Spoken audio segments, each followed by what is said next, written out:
7, 6, 5, 4, 3, 2, 1. The Voice of Stockton. For more information on The Voice of Stockton, go to thevoiceofstockton.org. The views and opinions expressed in the following program do not necessarily reflect those of KXVS The Voice of Stockton or its parents, affiliates, management, and staff.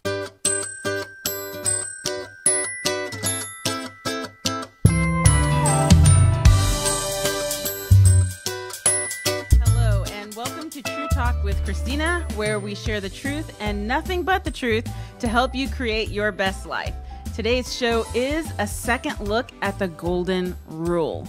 We are honored to have two very special guests today, and I'm going to read my legal and compliance disclaimer, share some news and stats with you, and then I'll introduce our guests and we'll dive into our topic today. Welcome to True Talk with Christina. My name is Christina Kimball, and I am the branch manager for Edge Home Finance Corporation, which is licensed by the Department of Business Oversight under the California Residential Mortgage Lending Act, NMLS number 891464, and my personal NMLS 1484144. We support equal housing opportunity. You can find us online at edgehomefinancecv for Central Valley.com. I am a licensed professional real estate agent and grow leadership development at Volent Real Estate, licensed under the California Department of Real Estate. My license number is 019124661. You can visit our real estate website at volentrealestate.com. I'm also an executive director and certified coach, trainer, and speaker with the John Maxwell team, where we believe that leadership is influence and the first person you lead is yourself. You can learn more about leadership and professional development on my website at ChristinaKimballSpeaks.com. So now we go into our mortgage news. It's more of an update and a reminder this week. We want to get the truth out there. Many people are holding off on buying a home because you believe that you need 20% down. That's not true. This is True Talk, right? 20% down is a myth, and it is still widely believed. So we want to get the information out there. Did you know that you could purchase a home with as little as 5% down, 3% down, and in some cases, 0% down? From conventional to FHA to VA to USDA, there are many loan options, and not all lenders provide all of these different loan programs. So if you've been turned down or you simply thought you couldn't buy a home, I encourage you to take another look. Talk with a mortgage broker. Mortgage brokers have access to way more loan programs, that's a technical term, way more, than many lenders. Instead of working out of this little tiny box, they've got lots of boxes to pull from. If you don't know, like, or trust a mortgage broker, you don't know one that you like and trust, I should say, feel free to give us a call at Edge Home Finance Corporation at 855-428-8554, and we'd be happy to help you take another look. For a real estate update, we have stats for 5 cities within San Joaquin and Stanislaus counties. These numbers were pulled from MetroList as of 8:41 this morning. For single-family homes for sale in Lodi, the number is 183, slightly lower from a couple of weeks ago. Stockton is up to 775, Manteca 159, wow. Tracy and Mountain House 219, and Modesto is up to 554. We are still in a seller's market, slightly upward trend. In the last few weeks, we've been seeing those numbers go up for the most part. The only one we saw slightly lower was Lodi. Now, let's talk about our Mythbuster of the week. It's all about carrots. I'm going on a nutrition trend right now, a food trend the last few weeks. This is from RD.com, which is Reader's Digest. It's an article titled 21 Common Food Myths That Are Widely Untrue. I pulled one. We're not going to go over all 21. The myth is, are you ready for this? Raw carrots are more nutritious than cooked. That's not true. Cooking actually increases carrots' nutritional value. Didn't know that. Didn't know. So I thought that was a good one to share. The process breaks down the tough cellular walls that encase the beta carotene. So there it is. You are now free to enjoy your cooked carrots. See, you didn't know that? Yeah, see, that's awesome. I like to be educational and have a little fun at the same time. Which reminds me, I'm going to ask you to bear with me for 1 second because I need to share this. Okay, it doesn't want to work. Okay, you don't have to bear with me at all. We'll just go back. I wanted to share it on Facebook, but it's not letting me share the show. So our topic today is a second look at the golden rule. Typically, when we think of the golden rule, it's a saying that's pulled from the Bible. So I looked it up. It's Matthew chapter 7, verse 12, in the New International Version of the Bible. And I pulled this from Bible.com. And it's the first part of Matthew chapter 7, verse 12. It states, "So in everything, do to others what you would have them do to you." And we generally think of treat others how you would like to be treated. In general, we think of our coworkers, we think of our family, we think of our friends, and people who are close to us in our lives. But I'd like to look a little bit deeper at this. Does the golden rule apply to everyone? Or does it only apply to people who are really close to us? Does it really apply to everyone everywhere? I believe it does. And I believe we've shrunk it down to make it conveniently, just only slightly inconvenient. What if life hit you hard? What if you lost your job? What if you lost your family? What if you lost your home? What if you became homeless? Imagine for a moment, and I promise the show won't be super depressing, but imagine for a moment that you've lost everything. Your friends, your family, your home, your source of income. Who would be your neighbor? Who would be there to help you get back on your feet? If the golden rule says, so in everything, do to others what you would have them do to you, what would you want someone to do for you? So I had the pleasure of meeting Edward Figueroa, the CEO of St. Mary's Dining Room here in Stockton about a month ago when he was a guest speaker at Family Promise of San Joaquin County's community event. I was very impressed with his passion for making a difference and what they're doing at St. Mary's. And also, I was very impressed with how you encouraged us in what we were doing. Absolutely. It was refreshing. It was inspiring. And I believe one of our favorite speakers that we've had at any community meeting. Wow. So welcome to True Talk with Christina, Edward. Thank you so much for having me, Christina. I'm excited to have the opportunity to talk with you and your listeners today. Thank you. And could you introduce Mercedes? Sure. Absolutely. It's my pleasure to introduce one of the great individuals that I have the pleasure of working with each day is Mercedes Moreno. Mercedes is our Director of Social Services, and I'd love for her to talk a little bit about what she does and her role at St. Mary's. Absolutely. Well, thank you. You're welcome. For having us, Christina. A big part of what we do, I oversee our social services department. We have a really small staff, so our guests are able to come in every day requesting need whatever they may need. We provide a phone service for our guests. A huge need that we have, a service that we have is our mail service. So you know, a lot of folks think if you're homeless, where are you going to get your mail? Right. So if you're homeless, you're able to come in to our social services, and they're able to use our mailing address for our mailing address. I work with an amazing team of caseworkers that we have and community volunteers that assist us to connect our guests to services in the community. But a big part of what we do is to build trust with our guests. When they come in, because most of our guests, when they come in, they feel they feel discouraged and they feel like they have no value, and we're there to let them know that we're there for them, that they matter to us. So as they come in, you can imagine, you talked about being homeless. You know, we don't know where they're coming from. Under a bridge, abandoned house, their car, sleeping on the sidewalk. So when they come in, we greet them and we meet them where they're at. Most of them mentally, they're in survival mode. When they come in, they need the assistance now. So we're there to listen to them. You know, we're able to bring them in and talk to them and let them know what we offer, and mainly ask them, what can we do for you today? because a lot of times, you know, they're not thinking about tomorrow or next week. They're just thinking about right now what they need. So we're able to meet them where they're at. How can we help you today? So I have the privilege, like I said, of working with our guests who are homeless. We also work with the working poor to come in.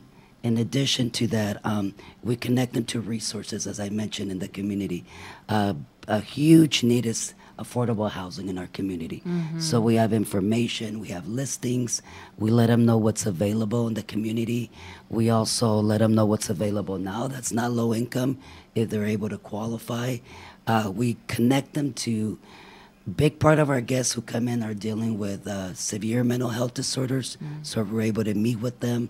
We have that are dealing with mild to moderate mental health disorders, so we have therapists in our department that can assist them, you know, while they're there. And we also connect them to substance abuse programs in the community, find out what the situation is, you know, what is that they're going through, and then just connect them, you know, to the best resource that's available for them. But most important, to let them know that they're not alone and that we're there to help them, because it takes time, you know, to build trust with them. So that's a huge part of what we do. I like that, the trust component, because often where they're coming from, they can't trust. Absolutely. They don't have anybody they can trust. Right. And they've been burned. Right. Right. Right. So we kind of jumped into what your role is. Right. What is, so St. Mary's Dining Room, we'll hear it often referred to as dining hall. Yes. That's what I thought until not too long ago when someone sent me an email with the appropriate name, thankfully. So I was able to introduce you to our community meeting the right way. When I think of St. Mary's Dining Room, I almost said hall. I said it correct. St. Mary's Dining Room, I think of food. Right. And I don't necessarily think of all these other services that are being provided. How long has it been in existence? You've told me before, but I can't remember.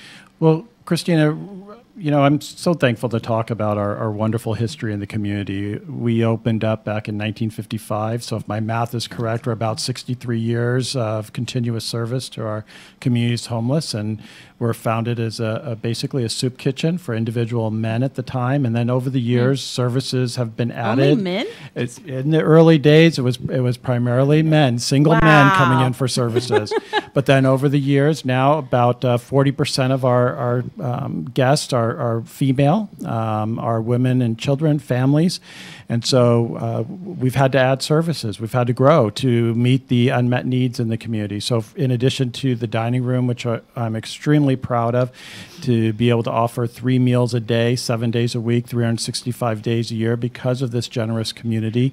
We also have the great services that Mercedes and her team are providing in case management, but also a medical clinic, dental clinic, and of course our hygiene center where our guests are able to shower, take care of their personal hygiene needs, and just really begin to build their self-esteem and their dignity again.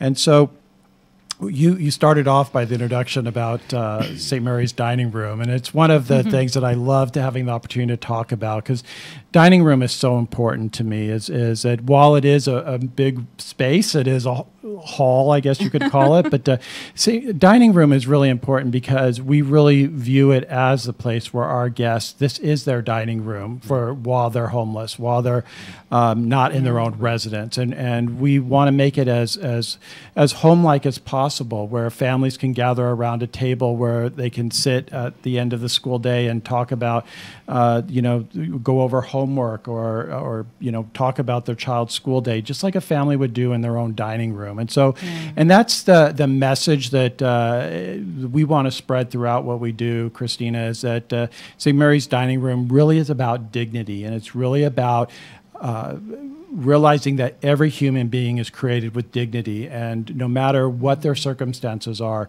it's our job, it's our great job to be able to be there in their greatest time of need, to be able to offer that kind word, to offer that assistance with basic necessities, whether it's food or access to being able to just brush my teeth and take a hot shower.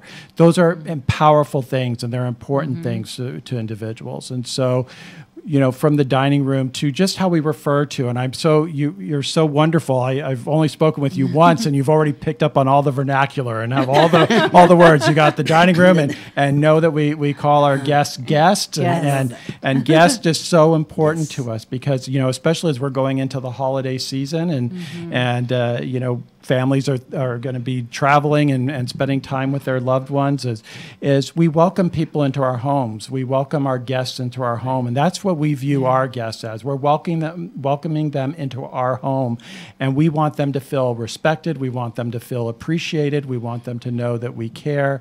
And that, it's just like I've been using the example is when I have guests over, we've got the special towels that we put out, we put the special bedding out. Well, that's what we like to do at St. Mary's Dining Room. We want our guests to know that when they walk in our doors, we're going to be there to meet them where they are without judgment. And hopefully we'll have some time to have Mercedes talk about her story about experiencing that, when she came to St. Mary's first as a guest and how important it was for her to not be judged. Thank you. Absolutely. Yeah. It's when you were talking about it's their home. You're welcoming guests into your home. I think of my home. How do I want my guests to feel in my home? Right. I want them to feel welcome. I want them to feel a sense of peace. That when they leave our home, they leave restored. Right. That those are like regular guests, if you want to call them that. Right. But just people that I want my home to be a place that they enjoy and love coming to, and for you to have that same mindset for people who don't have some people that they can trust. That's right. People who aren't treating them with dignity, because it's honoring others. Mm-hmm. I mean, we're all people. Mm-hmm. We just have different circumstances in life. How would we want to be treated if we were in those shoes? Right. And everything that I'm hearing you say is that's how I would want to be treated. Right. That's exactly how I would want to be treated if I lost my job, lost my home, lost everything, lost a little bit of things. But if I was down, who's going to help me get back up? Right. Right. I think we should have Mercedes share her story. Well, thank you. I mean, I'm hearing a lot of great things when I heard you talk about the golden rule. I think that's one of the things. I think that's one of the things that made me fall in love with St. Mary's Dining Room. I mean, I'm not gonna get in detail where I come from, but briefly I can say that back in '95, after years of making very poor choices in my life, I did end up homeless, addicted to drugs and alcohol. Christina, I was in a very dark place in my life, and to make things matters even worse, I had a really hard time asking people for help. And I had my family, but I would not go to my family. And while I was homeless, I would hear some of the ladies talk about St. Mary's Dining Room, the services. I remember coming in a few times, and I would not dare go in the dining room. There were sack meals at that time before dinner service, and I would just leave, and then after that, I just got sick and tired of what I was doing, went into treatment. It was my 5th treatment center, so that means I tried getting clean on my own many times, and it just didn't work. It seemed that always something came up, and I always went back to what I knew. When I finally got clean, I went to my last treatment center. I was feeling really good about myself, but deep inside, I was really scared because I didn't know if I was going to stay clean. And I remember going back to St. Mary's, asking for an opportunity, and I was given that opportunity. Started working there a few days after that, and we talked about, you mentioned the golden rule. That's what really made me fall in love with this place, because I was surrounded. And I'm talking about the board of directors at the time, most of the staff, the volunteers that just welcomed me. And Edward said it, nobody judged me. They accepted me just the way that I was. They treated me so good, like nobody else has. They showed me kindness. I can talk about everything that the people, because that's really where it's at. The people of St. Mary's. Services are important, but I remember the way that I was treated and the way that I was felt, the way that I was feel like I was welcome. And that's really what did it for me, because I looked around and it just threw me for a loop, Christine, that people you don't even know and they care about you. That blew me away, because where I come from, where I come from, there was always expectations, and I love my family, but they did the best that they could. And in there, everybody there didn't judge me. Like I said, they put me underneath their wing. They saw strengths in me that I didn't know that I had. You know, treated me with respect and dignity. And what I love the most is that everybody there, they taught me how to use my life experience. And I learned the skills there, you know, to help others. Because it really in my mind, I thought, what am I going to do? You know, what am I going to do with my life? So I just loved it. You know, they taught me the skills that I know, and I love working there. You know, I feel so honored to be a part of this a great, you know, agency, and the people and the community that they all get together and they just want to help. And they care. You know, they really care for you. And they don't even know you. Yeah. And that I really love. And that's why I love going to work every day. And Edward teases me sometimes. We play around. But, you know, all of our staff, they're very caring. They're very compassionate. You know, you can try to be caring and compassionate, but what I really love is when our guests come in and they thank us. You know, thank you, you did this. But every time they come back, they talk about someone, the way that they were treated, the way that they felt. And for me, that's really what did it. You know, they just they gave me hope that there was good in the world, because I really thought that people didn't care. I really believe people didn't care, and being there and being around just great people, it just changed my way of thinking. And it was all by example. You know, nobody told me that they care for me, but they showed me that they care for me. And that's really what I love. That's what love has to look like something. It's a verb, it's an action. It can't just be words. Right. It has to have some feet to it, Right. some teeth to it. When you mentioned that you went to rehab 4 times. 5 times. 5 times. It was the Yes. 5th time that worked, right? Right. I'm glad you shared that, because anybody listening, maybe they have children, maybe they have Right. siblings or parents, somebody in their life who's been struggling and they've gone multiple times and maybe they've lost hope. What Right. you just said, even aside from everything else, Right. could be giving somebody hope. Right. Okay, well, look at Mercedes. She's come a long way. Look how many times she tried and then she failed. But it also speaks volumes about you. You didn't give up. Right. You didn't give up. Right. A big part of it was because I was involved with St. Mary's Dining Room. You know, because like I mentioned, I tried it on my own many times, but being around people that were supportive, you know, like I said, that they showed that they care, that genuinely that they care, that's really what made the difference. I found a place where people cared. You know, like I said, they accepted me, and, you know, I just loved it. Yeah. You know, Mercedes' story is so exemplary of what all of our guests go through that are dealing with those types of issues. It's the hard work that they put in. We can be there to support them, but Mercedes gets all the credit for the hard work that she did to get herself to the place she is today. And I think one of the things that she shares sometimes, which always stands out to me, is that going back to what she just said, it was when she came to St. Mary's and her time there that really helped her. Is she shared that that's where she really feels that her healing and her sobriety really took place, was when she started working at St. Mary's, when she started to give back and she started to see how her life story could make a difference in someone else's life. And I absolutely applaud her, and thank you for pointing it out, because there are so many people who struggle and fall down, and then it's about picking yourself up again and trying again. And that's what Mercedes and her team do with our guests and our social services. Is they'll work with an individual who will be doing well and moving forward, and then unfortunately will fall down and revert back. But they come back in a week, 2 weeks, a month, 6 months later, and Mercedes and crew greet them with a smile on their face and act like it's the first time they're there. And they don't go, oh, well, you were here 6 months ago and you were doing so well, and then you fell down. We're not going to give you our time anymore because you're not worth it. They start all over again. And that's the beautiful thing. That's what's so empowering about what she and her team do, and always being able to just say, hey, this is the first time we're seeing you. We're gonna work together, and we're going to get you through this, and you're going to do the work. We're going to be here to support you, but you have to do the work. Right. Yeah. It's leave the past in the past. That's right. You can't change it. Yeah. We can learn from it, and we can go forward. You guys are such great examples of so many things, so many good things, so many good things. One, perseverance. also, two, hope. You need hope to keep you moving forward and to try again. Three, I truly believe growth only happens in community. We need each other. That's right. And you are providing that environment that is for growth. It supports growth. And it supports somebody changing their future instead of staying on that trajectory their life is currently headed in.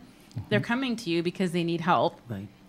How long, with your personal situation, how long did it take for you to accept the help that they were offering and to believe that this is real? I can do this, the hope that was there. It took, I don't know the time exactly, but I know it took several months. Yeah, it took several months. But that's what I love, like I said, about our guests coming in, that we're just there to greet them and we're there to help them. Yeah. And I love that you said it's like it's the first time. And that's where the lack of judgment comes in. And that's when people feel safe, right? When they don't feel like they're being judged or condemned, it is a place that they can go and feel like, I'm dignified. I'm a person of value. Doesn't matter what I've gone through. Doesn't matter the choices I've made in the past. I matter. Right. And you're helping people believe that. But see, when they look at St. Mary's Dining Room, if they haven't heard you speak, haven't had a conversation, haven't gone there to look behind that name, there's so much behind that, so much depth. Right. It's kind of like an iceberg in a good way. You know, you just see this little tip, but there's this massive mass behind that. It's amazing. Yeah.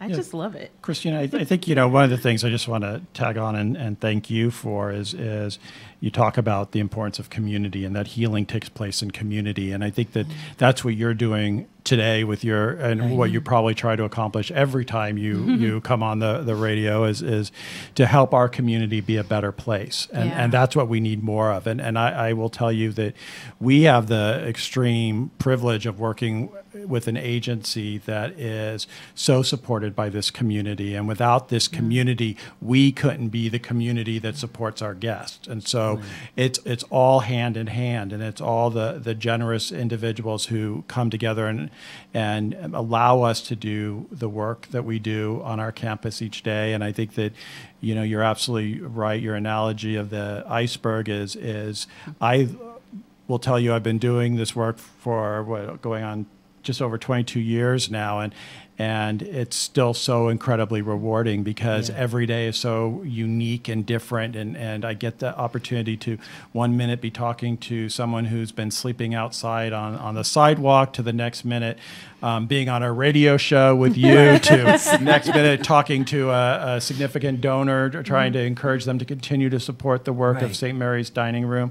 So it's such a variety of work, and it's such a rewarding work to be able to know that we're there to help people in their time of need. See, and I had no idea the depth before you coming to speak to our community meeting, hearing you share. You're director of social services, just the amount of services that you're offering, the clinics, how often can somebody come and take a shower, for example? Monday to Friday. We're open Monday to Friday. Monday they through can come Friday? in every day. Absolutely. Yeah. So the great thing is at St. Mary's Dining Room, a couple things. Number one, most important, is there are no fees. There's no charge for any of our services. The other thing is there's no questions asked. So anyone that comes into our campus is able to avail themselves of services. So if any one of us walked in and said we needed a shower and take care of our hygiene needs, our staff wouldn't go, oh, well, you've obviously showered today and you've got clean clothing on. You don't need it. If you come and you need help, we're going to serve you. We're going to provide the assistance. And so no questions asked. There's no requirements, so there's no income qualifications. There's no assessment that needs to be done to qualify for receiving services. If you come in, you're able to avail yourselves of services. So you're truly serving the community. You really, really are by offering so much. And 3 meals a day. And you mentioned donors. So is this fully funded through donations? Yeah. So we like to call it our tricycle, our three wheels that keep the tricycle going, and you need all three wheels because if one wheel falls off, your tricycle doesn't go anywhere. So we need three wheels, and the three wheels are the way that the community supports us is financial support is huge. In addition to that is in-kind support. So almost all the food that's served has been donated to products, hygiene products from the community, to the clothing that's given in the clothing center has been donated. So those in-kind donations are important. And then the third way this community really steps up is volunteerism. So Mercedes and I work with about 42 other full and part-time staff, and in addition, we need to match, if not double, that number every day in volunteers. So community volunteers are absolutely essential, and I love that we're able to, and I think that's what has allowed St. Mary's to be sustainable for the last 63 years, is because we can involve volunteers in our work daily. Is unlike a lot of other organizations that have confidentiality issues where they can't involve people directly in the work. We can get you right into our kitchen and helping prepare a meal, and what we have as young as kindergarten age students volunteering in the dining room, serving meals, bringing trays to our retired seniors who have such great expertise and skills to share with us and help us move forward. So we can use all age ranges, and I love the other thing is that I think a lot of times people think because we're St. Mary's Dining Room that we have a religious affiliation. We were founded by a Catholic priest, but we are a private nonprofit organization. We're not tied to any one religious organization. However, various faith traditions do support us in great ways too. And that's what I love, is that we can have every faith tradition coming in and working shoulder to shoulder, passing out meals, serving meals. And it's such a great feeling to know that we're bringing in people from all walks of life, all ethnic, as well as religious backgrounds, coming together for a common purpose to make Stockton a better place. Yeah, I love that.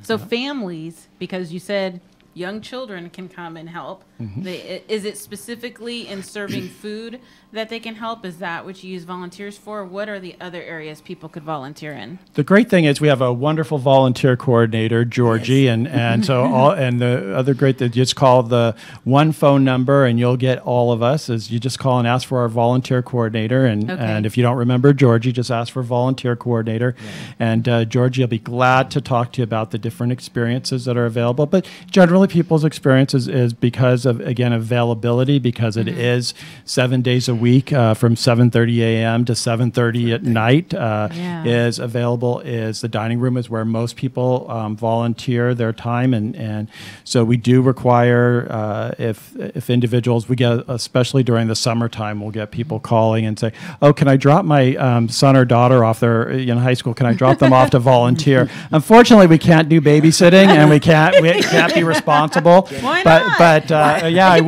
we could start a money-making income, right? That's right. But we do require for under 18 that they do have somebody over the age of 18 with them, just for safety and all those issues.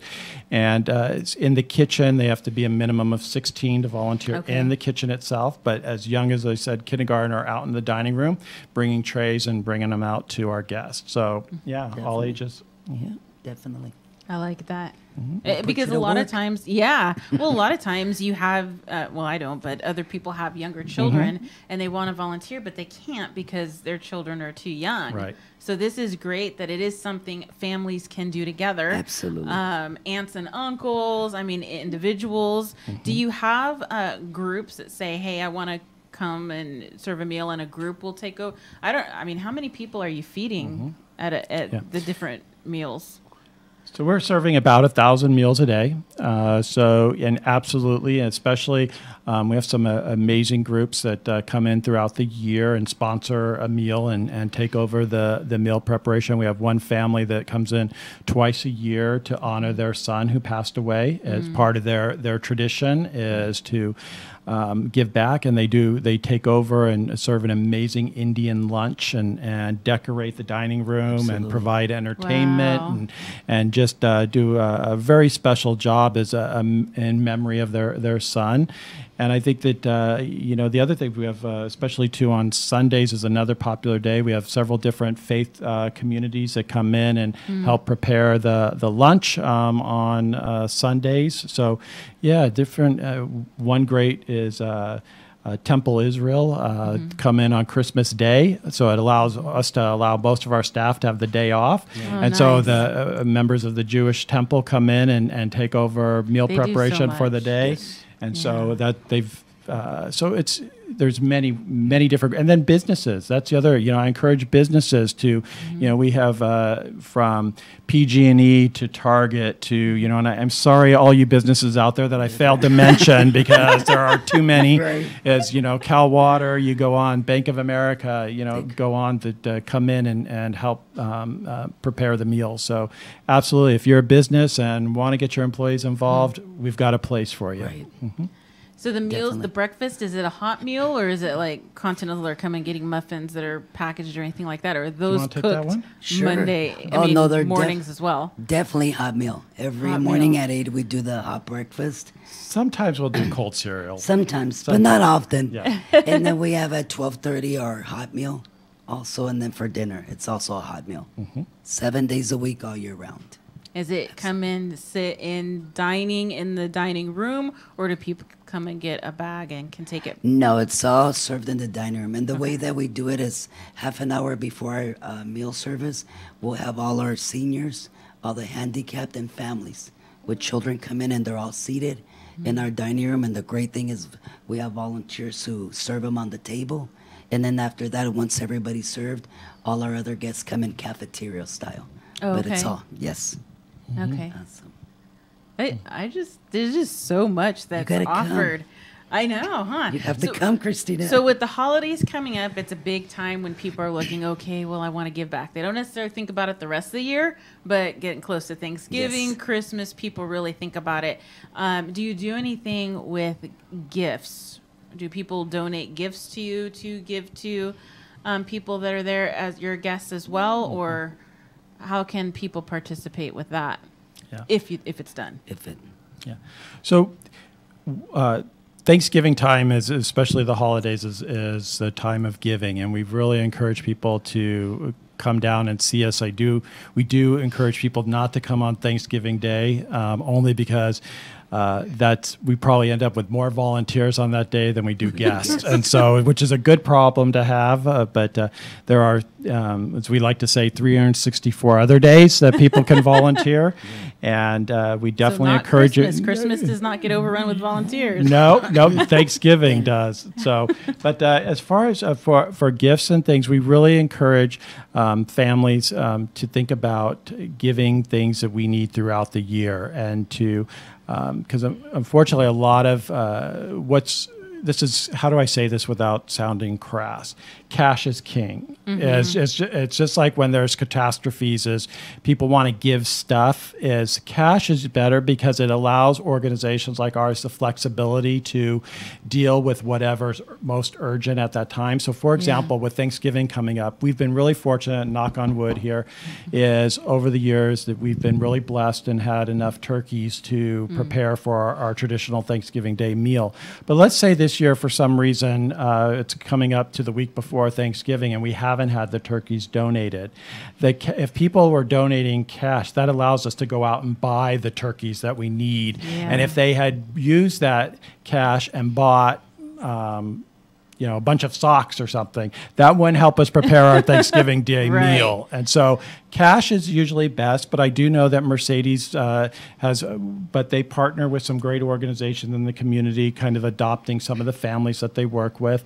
But we really encourage your listeners out there to get involved and to go and visit if they and I know everybody's time is valuable, but go and visit what you're passionate about. And it may not be St. Mary's Dining Room. It may be pets. That may be your passion is, but go and visit an organization that serves the where your passion is, and see how you can get involved, what their greatest needs are. That's what I really just encourage people: become informed and know how best to help, because your time, your financial resources are valuable to whatever organization you're passionate about.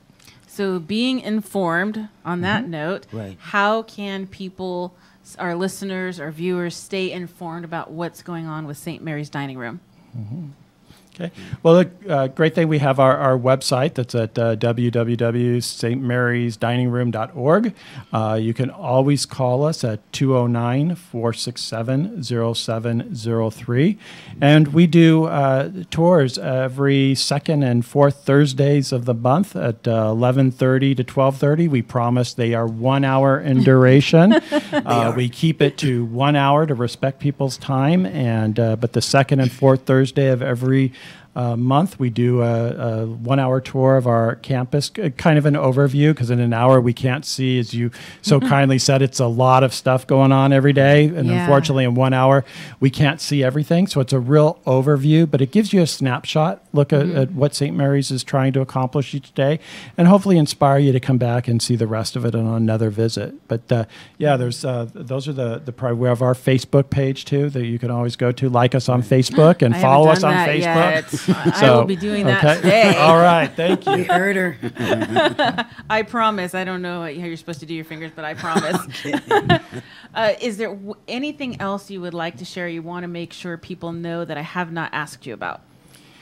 Yeah, I just real quickly close with saying that I know the homelessness issue is in a lot of people's mind, because it's really in our face these days, that we see the tents everywhere.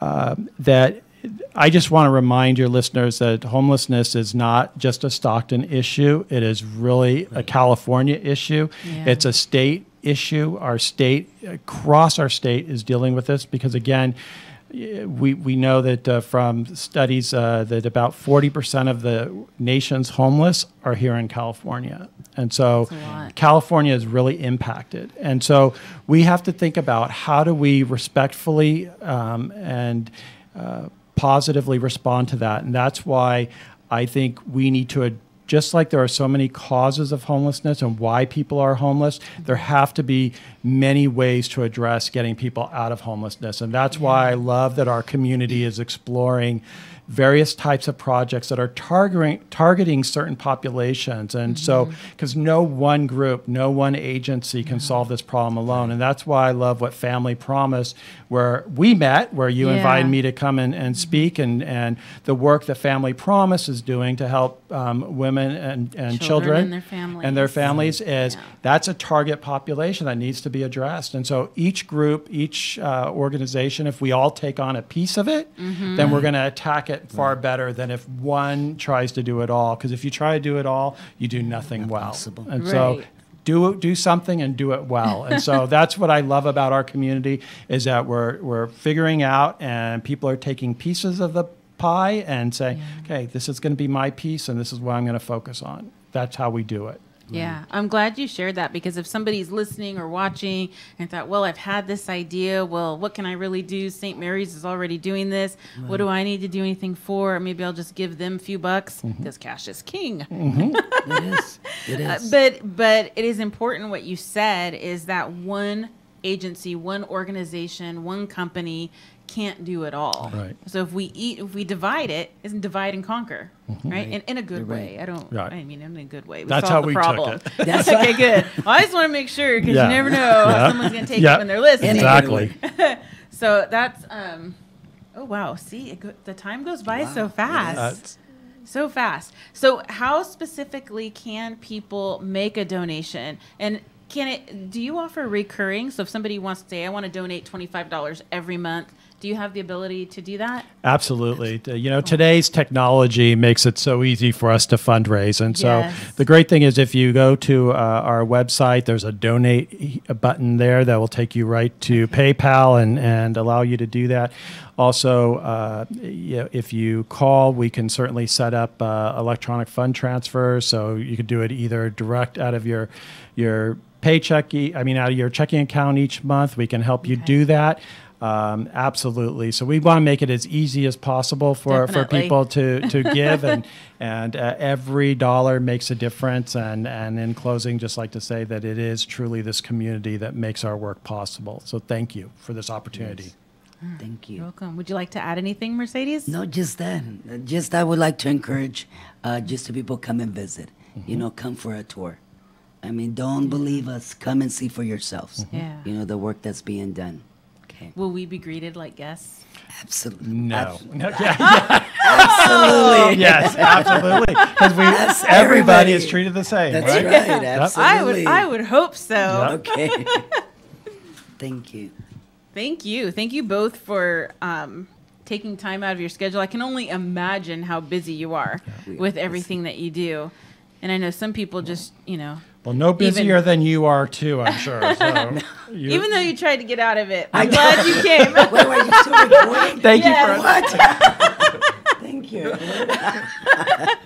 We have fun here, too. I have a very good reason. I only had one But staff. see, you would have missed this. That's right. Yeah, and we would have Yeah. all missed you. We had one staff, but our clinician stepped up. He says, "Don't worry, I'll wait here until both of you get back." So that was See, nice. it's a team. That's Everybody right. working together. That's right. And because of this, we had the pleasure of both of you being here, and everybody listening and watching had the pleasure of being able to hear your story. Thank And I'm you. sure today you gave hope to people. Thank you. I am confident of that. Absolutely. It's never too late. Never, Right? absolutely, and don't give up. Don't give up. Don't give up, Don't give up. and get help. Yes. Get help or give help. If you don't personally need help, give Give help. help, right. Can you repeat the phone number again? 209-467-0703. And the website was St. Mary's. stmarysdiningroom.org. .org. stmarysdiningroom.org. And on that note, we transition to our national holidays before the show gets cut off over here. We get these from nationaldaycalendar.com. And today, November 6th, 2018, there are two national holidays. First, National Nachos Day. Okay. Next is National Saxophone Day, but we're going to hang out on Nachos Day a little bit because the background here is pretty interesting. I had no idea that nachos were not that old. They were created sometime around 1943. Oh well, See, really? I didn't know that. I But thought they've for been sure. around forever. Yeah. Yeah, it's 1943. And here's the story. And I have to read this because I want to make sure I get it right. And hopefully I say this with the correct accent on some of these names and words. So it's believed, it's believed. Don't quote me on this, and it's not, remember, I got this from nationaldaycalendar.com. I'm not just making this up. But it's believed that normally that looks like it should say Ignacio, but it says Ignacy. Created the original nachos in the city of Piedras Negras, Mexico. Coahuila. It's only one L, Mexico. It's just across the border from Eagle Pass. I almost said El Paso. Eagle Pass, Texas. I can pronounce that. The story talks of a group of United States military wives stationed at Fort Duncan in Eagle Pass who traveled to Piedras Negras on a shopping trip. Following shopping, they arrived late to a restaurant after it had closed for the day. Oh, see, here's the O in Ignacio. It was spelled wrong. Maitre d' Ignacio Nacho Anaya served them a snack which he invented from what little was available in the kitchen. Tortillas and cheese. Anaya cut the tortillas into triangles, topped them with shredded cheese, and quickly heated them. He then added sliced jalapeno peppers and served them to the ladies. When Anaya was asked what the dish was called, he replied, Nachos Especiales. As the word of this new creation traveled, people tried them, loved them, and over time, the name changed to Nachos. The name changed, and Nachos Specials became Special Nachos. The original recipe is printed in the 1954 St. Anne's cookbook. Not St. Mary's, St. Anne's. The popularity of the new dish spread swiftly throughout Texas and the Southwest and has since gained millions of fans across America. Nachos with an abundance of toppings are often called loaded nachos, super nachos, or nachos supreme. So how do you observe National Nachos Day? Have some nachos. Yeah, have some nachos. National Saxophone Day. commemorates the birth of the woodwind's inventor, Adolph Sax. On November 6th, the saxophone is one of the main instruments in jazz music. He was born November 6, 1814. He invented many musical instruments, including the saxophone. Sax constructed saxophones in several sizes in the early 1840s, and on June 28, 1846, received a 15-year patent for the instrument. The patent encompassed 14 different versions of the fundamental design, split into two categories of 7 instruments each, and ranging from, I've never heard this before, sopranino to contrabass.